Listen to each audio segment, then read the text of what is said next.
So recently Wuthering Waves has been very successful in terms of their recent updates being version 2.0 and also version 2.1. But with all of these amazing updates still comes a couple of changes that maybe Wuthering Waves and Kuro Games could think about, which have been suggested a lot by players over the past couple of months and has been like a really big insight into how Wuthering Waves could continue to improve. And one thing that a lot of people want to know is, what do new players actually think about the game, and what do new players think should change about the game? Because obviously a lot of us players who've been playing ever since release maybe have started to sound like broken records, or maybe have started to sound like old people at this point in terms of asking for updates that we've been asking for ever since version 1.0 that maybe don't matter too much. And it's very interesting to see a new perspective from what other people think, and we've actually come across a post from a new player who actually has suggested a ton of quality of life updates that Wuthering Waves could bring to the game, and honestly I agree with a lot of them, and I do want to go through a lot of them in this video and talk about the overall response that people have had over on the Wuthering Waves subreddit. But before I get into this video, don't forget to leave a like and subscribe, guys do enjoy it, and also go to GameStop, use my code KAZA, get 10% off. Again, they've got a ton of really cool stuff over there, so definitely recommend checking it out, and again 10% off if you use my code KAZA. But let's get back into the video. So this was the post over on our search Wuthering Waves. It's made by Long Jumping Novel 613, and again I feel like that's just like a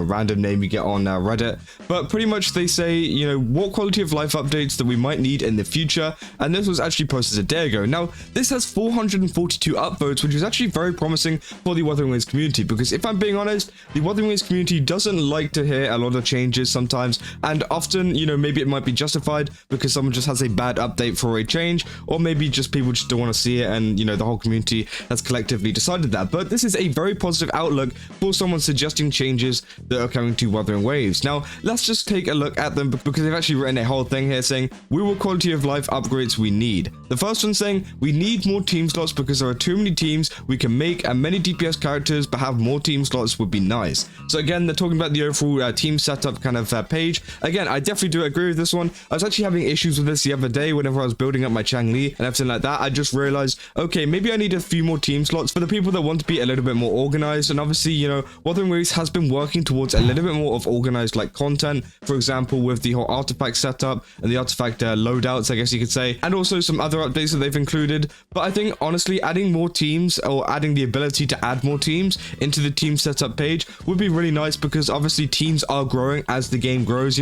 Obviously we got more options with like the Changli and brant stuff, and with other DPSs, and it gets to a point where if you do have a lot of these characters, you don't have a lot of space in the team setup to actually kind of organize them all and be able to just like quickly preset one, and quickly click one, which again might not be the biggest of issues, and I feel like a lot of these aren't the biggest of issues, but they are some updates that would be very nice to add to the game, and a lot of people would just really like to see. Now, obviously the next one is actually quite an interesting one. Now this one is a little bit of a different one. They say this is personally my opinion, but if we can have something that shows off the buff duration for it, that would be nice, like Moonlit 14-second buff, or Aaron attack buff, or weapon passive buff, because many times we can't actually see it on the screen, and it can make it an option in the settings so you can turn it off and on, which honestly I think isn't a bad choice at all. I feel like having an option to choose it would actually be really nice, as it would be something that maybe some new players maybe could get to grips with how the timings work and everything. Obviously a lot of experienced players have already gotten to grips with how quick the buffs last and how quickly they need to get out their attacks, but maybe having that timer would be a really good upgrade and really good quality of life for a lot of people trying to, I guess, learn rotations and things like that. And then if they do want to take it off like later on, almost like trading wheels I guess, then they can, and then they don't have to use it. But I feel like that is a pretty decent idea, and they actually present quite a good opinion there. And then they say holograms are really a great endgame mode, but it has some big issues I don't see people talking about. Like the biggest problem is that when the boss kills you, it doesn't fill up your energy. It is needed when we are fighting high difficulty. They needed to make it tier way where it resets every time. Also, you might have noticed that when we press P to restart the boss, it still attacks us and kills us, which again I definitely think that's true. I had a lot of issue with that whenever I was fighting the fallacy boss and the other one as well, which again was very annoying whenever the boss just kept killing you even though you restarted, and obviously your character would be dead after that. But also, yeah, the fact that the energy would be different every time, so your run would completely depend on how much energy you got. Now you could go and farm a ton of energy and then come back and then do it, but you know, it was kind of annoying to do that, and it would be nice if, you know, you were allowed energy in the beginning for them just to fill it up whenever the boss actually starts, whenever the boss fight actually starts, or even if it's intended not to have energy, start every character with 0 energy rather than some having a little bit more, a little bit less, so that the runs are more consistent rather than making it so it's just like, okay, you have a little bit of energy because you farmed it like earlier on. It's just like, that just doesn't really make sense. And again, I do agree, you know, there should be a couple of like quality of life improvements in terms of just resetting the boss and everything like that, because it does get pretty monotonous to actually do a lot of this stuff in the meantime. So again, really good, you know, suggesting that as well. And they say we also need to increase the number of time we can claim the weekly boss merts to make sure that we don't abuse this mechanic. They can make it after we claim it 3 times, they'll cost 240 wave plates for each time, and we can claim it for 2 times. Now, again, I do think, you know, that could be a pretty good point. Obviously, having quite a extortionate amount of wave plates to actually get them would be quite cool, but at the same time, I feel like maybe, you know, you should just leave it till a week. I feel like that is the kind of whole draw of this gacha game, and it's what gets people coming back. And especially if people want to get rid of some other kind of aspects which keep people coming back, I feel like this is just one we have to keep, and it is one that kind of limits people from actually building their characters too quickly. So this one I don't really agree with too much from a gameplay kind of sense. It would be very nice, but again, I just don't think it'd be very viable, and I don't see Kura Games adding it, you know, anytime soon. And they say, and the biggest issue of all is farming full cost echoes. Just remove the timer or make it 15 or 10 seconds is a pain in the ass, which I do think is, you know, kind of valid. I feel like, you know, it does take quite a while to actually wait for the boss to reset and then farm it again. But again, it also does add that kind of longevity to it to keep you playing longer, which again, some people might not like, so I do understand that. But at least the boss does respawn. And also, I know a lot of people, what they do is because of the whole rates, they add like a teleport point, so they switch between 2 bosses so that they get the perfect kind of echo drop rates, which I think is kind of a good system. And I feel like, you know, if some people just utilize that a bit more, it doesn't feel as bad, especially if you're farming 2 full cost boss. But if you're farming just 1, I can definitely see why that is a big problem for some people.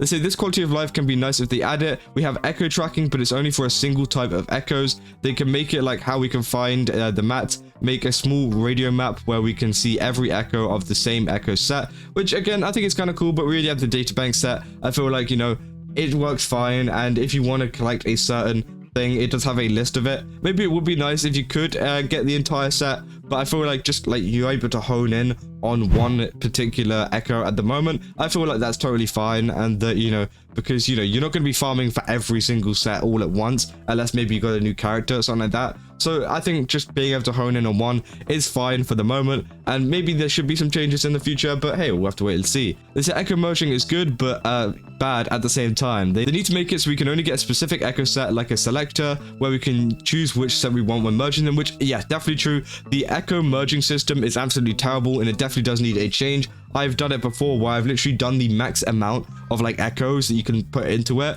and then I get literally one piece that is on my set but literally has like, you know, some other like glacier damage bonus, which I don't really want, and it gets really frustrating at times. So that is definitely something I would like to see added to the game. Some better kind of, I guess, rates for the merging system, but also, yeah, maybe a system where you can select it a little bit like Honkai does, a little bit like I think Zealous does as well, which again would be really nice to see. Then finally, some of the last ones saying echo upgrading is an issue. We all know, so there's nothing more to say about that, which, yeah, valid. Most full cost weapons are really useless. They need to do somewhat to make them kind of useful. Again, I don't feel like that's the case. I feel like 4-star weapons are actually fine. I feel like a lot of them can be very useful. For example, like Overture, stuff like that. Some of them can be pretty bad, but again, I feel like they're not at a terrible state right now.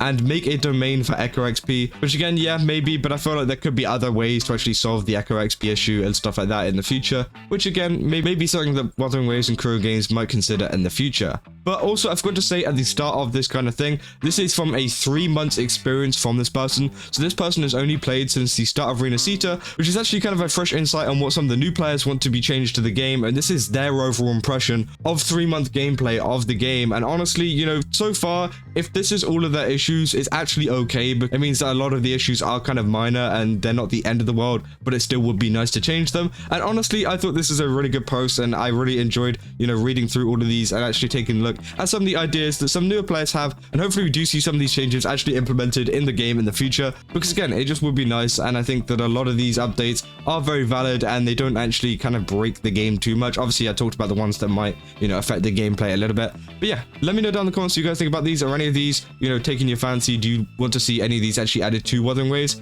And yeah, just let me know down in the comments. And yeah, if you guys did enjoy this video, don't forget to leave a like and subscribe, and I'll see you guys in the next one. Also, see ya.